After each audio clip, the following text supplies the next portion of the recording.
ଡାକ୍ତର ଦେବେନ୍ଦ୍ର ପ୍ରଧାନ 1941 ମସିହାରେ ଅନୁଗୁଳ ଜିଲ୍ଲାର ନଲମ ଗାଁରେ ତାଙ୍କର ଜନ୍ମ। କଟକ ଶ୍ରୀରାମଚନ୍ଦ୍ର ଭଞ୍ଜ ମେଡିକାଲ କଲେଜରୁ ଡାକ୍ତରୀ ପାସ୍ କରିବା ପରେ 1967ରୁ 73 ମସିହା ପର୍ଯ୍ୟନ୍ତ ଏନ୍ସିଡିସିର ସ୍ୱାସ୍ଥ୍ୟ ଅଧିକାରୀ ଭାବେ ସେ କାର୍ଯ୍ୟ କରିଥିଲେ। ଚାକିରିର ଅବ୍ୟାହତି ନେଇ ତାଳଚେରରେ ଏକ ଘରୋଇ ଚିକିତ୍ସା କେନ୍ଦ୍ର ଖୋଲି ରୋଗୀ ସେବାରେ ନିଜକୁ ନିୟୋଜିତ କଲେ ଡାକ୍ତର ପ୍ରଧାନ।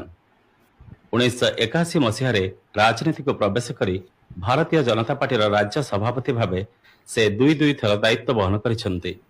ଦ୍ୱାଦଶ ଲୋକସଭାକୁ ଏମ୍ପି ଭାବେ ନିର୍ବାଚିତ ହେବା ପରେ ତାଙ୍କୁ ମିଳିଛି ଭୂପୃଷ୍ଠ ପରିବହନ ରାଷ୍ଟ୍ରମନ୍ତ୍ରୀ ଦାୟିତ୍ୱ।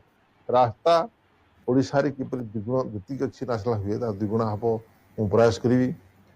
ତାପରେ ପାରାଦୀପ ପୋର୍ଟ ଏକମାତ୍ର ପୋର୍ଟ ଯିଏକି ସରଫେସ୍ ଟ୍ରାନ୍ସପୋର୍ଟ ମିନିଷ୍ଟ୍ରି ଅଣ୍ଡର ଅଛି, ସେ ତାର ବର୍ତ୍ତମାନ ହେଉଛି 20 million ton capacity per year ଅଛି, ତାକୁ ଡବଲ କରି 40 ମିଲିୟନ ଟନ୍ କାପାସିଟି କରିବା ପାଇଁ ଆମେ ପ୍ରୟାସ କରିବୁ। ଧାମରା ବନ୍ଦର ହେବାକୁ ଯାଉଛି।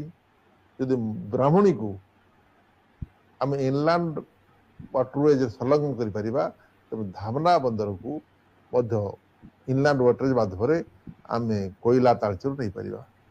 ଇଏ ମଧ୍ୟ ଗୋଟେ ମୁଖ୍ୟ ବିଷୟ ରହିବ ମୋ ମିନିଷ୍ଟ୍ରିରେ, କିପରି ଓଡ଼ିଶାରେ ବ୍ରାହ୍ମଣୀ ରିଭରରେ ଇନଲାଣ୍ଡ ୱାଟରୱେଜ ପ୍ରଚଳନ ହେବ ତା ପାଇଁ ମଧ୍ୟ ଚେଷ୍ଟା କରିବି।